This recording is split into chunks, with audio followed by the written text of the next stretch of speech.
मोदी जी, क्योंकि मैं लंबा समय बंगाल में रही हूँ तो मेरा सवाल बंगाल से जुड़ा हुआ है। अब बंगाल में क्या बीजेपी के लिए प्रोस्पेक्ट्स दिखते हैं? और दूसरी बात यह है कि माँ माटी मानुष की बात करती थी ममता बनर्जी, आपके लिए भी मिक्स्ड इमोशंस रहते हैं। कभी आपको बहुत स्नेह से वो आम भी बेचती है, टॉक मिष्टी कहते हैं एक हमारे बंगाल में, मतलब खट्टा मीठा टाइप का रिश्ता है। आपको लगता है कि वो कंट्रोल नहीं कर पाई जिस तरह के अट्रॉसिटीज हम देखते हैं महिलाओं के खिलाफ? हमने असेंबली इलेक्शन में भी जिस तरह का वायलेंस देखा, आपको लगता है she has lost control completely off the state?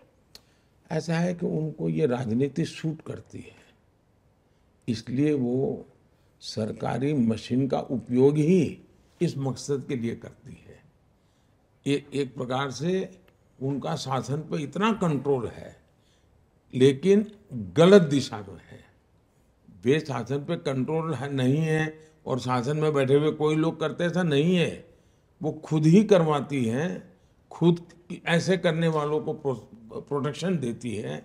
उनका खुद का कन्विक्शन है कि ये जो कुछ भी हो रहा है यही रास्ता है सत्ता में रहने के लिए। और मैं मानता हूँ मुख्यमंत्री जी मुझे आम भेज दें या मिष्टी दही भेज दें, वो तो शायद एक प्रोटोकॉल के हिसाब से वो करते रहते हैं। मैं उनका धन्यवाद भी करूंगा, लेकिन इसका मतलब ये नहीं है कि जो गलत हो रहा है उसके विषय में हम आंख बंद रख सकते हैं। ये तो नहीं हो सकता है। आप बंगाल में क्या प्रोस्पेक्ट्स देखते हैं भाजपा के लिए, खास करके इस इलेक्शन? भारतीय जनता पार्टी एक बहुत ही सफलता, इतनी तेजी से बीजेपी का ग्रोथ किसी राज्य में नहीं हुआ जितना बंगाल में हुआ। 3 में से हम 80 क्रॉस कर गए, 3 एमएलए थे। लेकिन मेरे देश का दुर्भाग्य देखिए और एक खान मार्केट गैंग देखिए कि जिसने सत्ता नहीं बनी इसलिए पराजय। अरे 3 से 80 क्रॉस कर गए भाई, बड़ा विजय था हमारा।